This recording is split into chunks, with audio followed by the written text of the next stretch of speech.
Alors, pour me présenter, je suis orthophoniste dans le service de psychopathologie de l'enfant et de l'adolescent du professeur Thierry Bobet de l'hôpital Avicenne de Bobigny.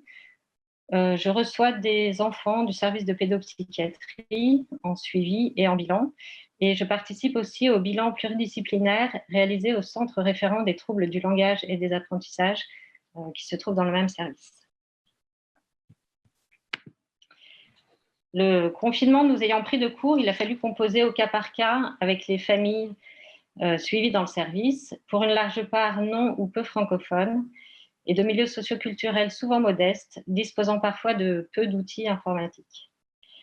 La population d'enfants suivis, donc il s'agit d'enfants âgés de entre 4 et 11 ans, présentant soit un trouble du développement du langage oral spécifique, soit un trouble spécifique du langage écrit, qu'on appelle plus communément dyslexie, dysorthographie, ou encore des retards de langage associés à des troubles psychopathologiques légers, mais sans trouble du comportement associé. Voilà, et pour la plupart, ce sont des enfants qui évoluent dans un contexte de plurilinguisme, mais avec des compétences en français limitées de la part des parents.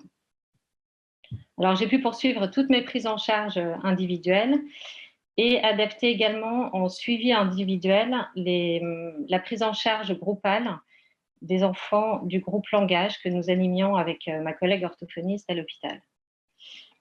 Parce que recréer ce groupe par Zoom n'a pas été possible, faute de maîtrise ou de possession d'outils informatiques permettant voilà, la mise en commun par l'ensemble des participants.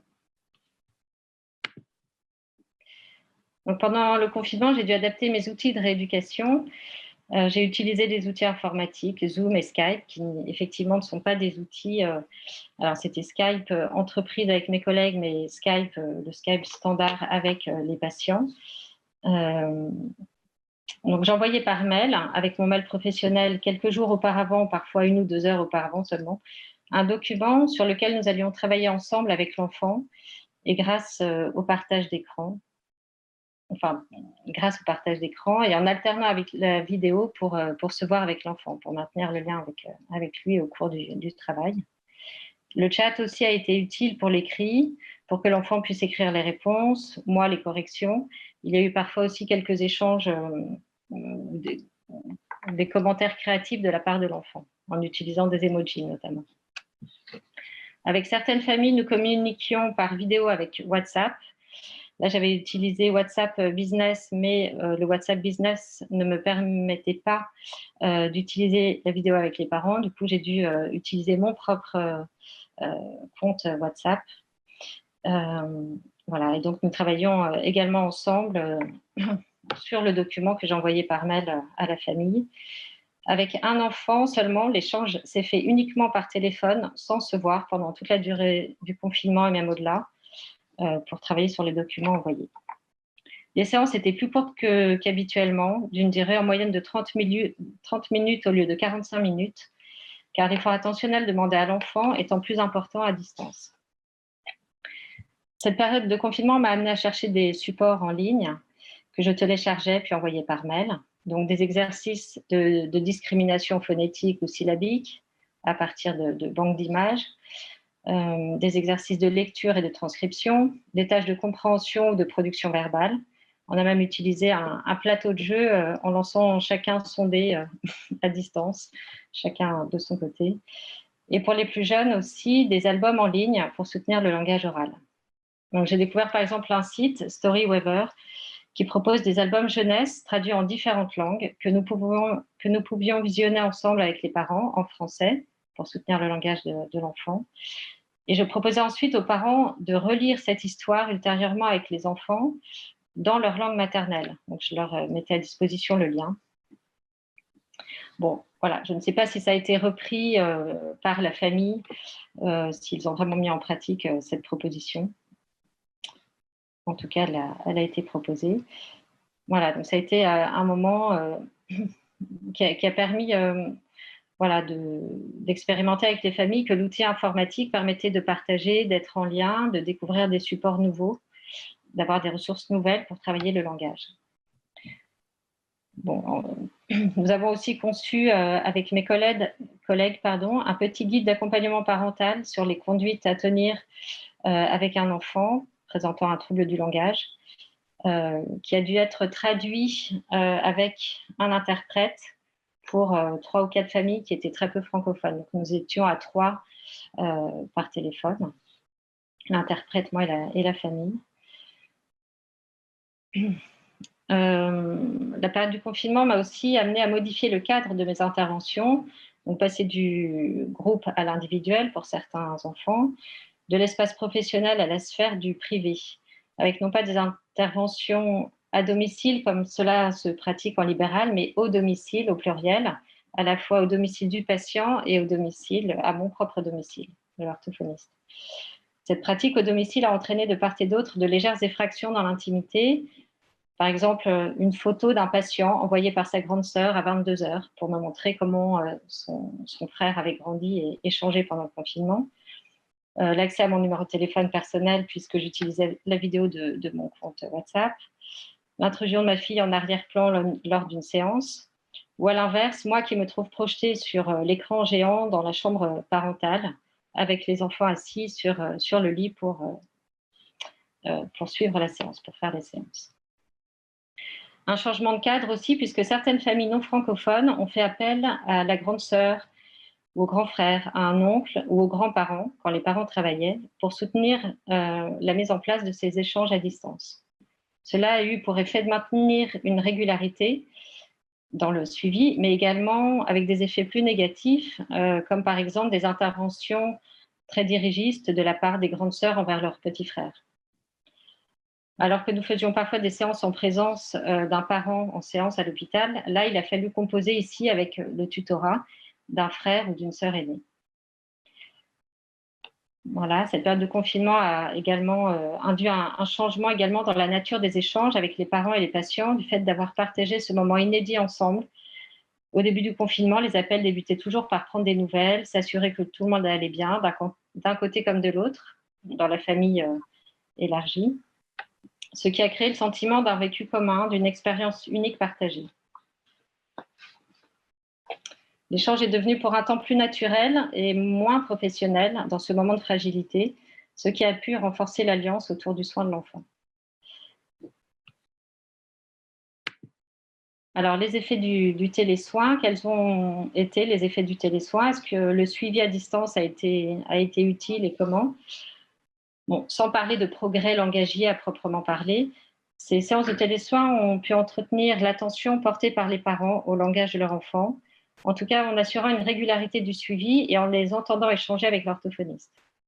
Ce suivi à distance dans cette situation inédite où l'espace s'est rétréci et le temps étendu ou suspendu nous a fait ressentir à chacun la nécessité de renouer des liens à l'extérieur de la sphère familiale, un peu comme une respiration pour sortir de l'entre-soi du quotidien.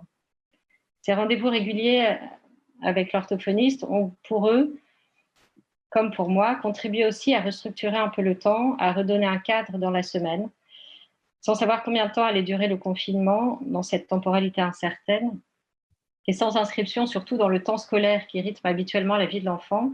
Il m'a semblé que ces rendez-vous assuraient une continuité du temps et du lien. Mais après le déconfinement, une famille m'a proposé de continuer les séances par Zoom pendant l'été, pendant les vacances de 2 mois en Roumanie, d'un enfant que je suivais à distance. Voilà, donc le lien, c'est bien, mais jusqu'où? Quand se déconnecter? Un autre effet du télésoin que j'ai pu observer, c'est pour par exemple une jeune fille de 9 ans qui s'est montrée beaucoup plus canalisée, beaucoup plus attentive et coopérante que lors des séances à l'hôpital, où elle se montre habituellement distractible et voire opposante. C'était probablement dû à la raison évoquée précédemment, le fait d'avoir un rendez-vous régulier qui la reconnectait avec le rythme habituel, mais aussi parce que les enfants, globalement, étaient très enthousiastes de voir leur orthophoniste sur l'écran. Il y avait un côté ludique à cette situation nouvelle. Voilà, pour conclure, je vais parler des limites du télésoin. Cette situation inédite nous a demandé un effort d'adaptation aux familles comme à moi-même, ce qui nous a permis de réinventer le cadre des séances. Malgré le peu d'outils informatiques et linguistiques de ces familles, souvent en situation précaire, le suivi régulier a pu être assuré, suivi autant pour assurer une temporalité structurante que pour travailler le langage. Cependant, a posteriori, j'identifie des limites à ce télésoin.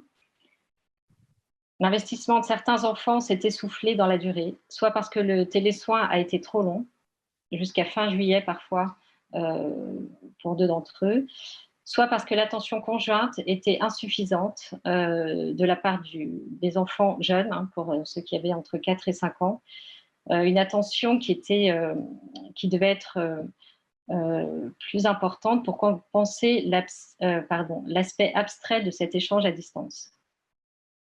Sans outils informatiques adaptés, c'est-à-dire sans la possibilité de se voir par vidéo, les échanges en aveugle étaient plus fatigants et fastidieux de part et d'autre de l'écran, autant pour moi que pour les enfants, encore plus pour les enfants.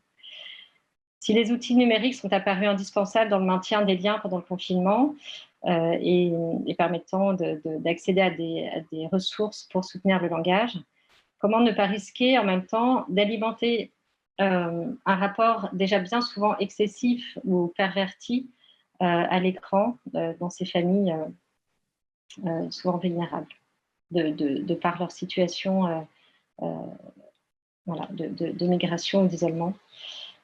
Malgré l'alliance parentale observée, progressivement, la responsabilité de certains parents est devenue superficielle. Donc, je l'ai dit, certains se sont déchargés sur les frères et sœurs aînés du petit patient. Ceux-là qui déjà jouent bien souvent le rôle d'interprète pour la famille. Ils ont dû, cette fois-ci, assurer la maintenance informatique et apporter un étayage au petit frère ou à la petite sœur, un étayage qui n'était pas toujours adapté, ce qui a pu être l'occasion de redonner quelques conseils aux parents sur l'attitude à tenir envers un enfant présentant un trouble du langage. Pour l'instant, il n'y a pas eu d'échange et de reprise avec les familles non francophones, à l'aide faute de reprise avec l'aide d'un interprète. Donc, il reste tout un travail post-confinement à réaliser pour que l'impact de cette période prenne toute son ampleur. Voilà, je m'interroge maintenant, ces parents ont-ils réellement su développer une meilleure représentation des difficultés de leur enfant? Voilà, il y a un travail à poursuivre dans ce sens, et c'est d'ailleurs ce que l'équipe de pédopsychiatrie d'Avicenne tente de mobiliser, c'est-à-dire la participation des parents à la maison pour soutenir davantage leurs compétences et leurs responsabilités de parents dans le développement affectif et langagé de leur enfant en langue maternelle. Voilà, pour finir, voilà, depuis le suivi a repris en présentiel à l'hôpital depuis mi-mai dernier. Donc le travail masqué prend la suite du travail confiné. Les séances de télésoins ont laissé place à un face-à-face masqué actuellement.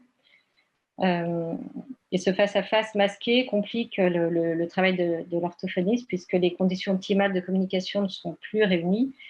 L'enfant ne voit pas le mouvement des lèvres pour comprendre, identifier l'expression du visage ou entendre clairement la voix. On attend les masques transparents. Voilà, quoi qu'il en soit, la présence même masquée reste essentielle pour ressentir et réajuster spontanément l'échange, pour vivre le lien avec l'autre.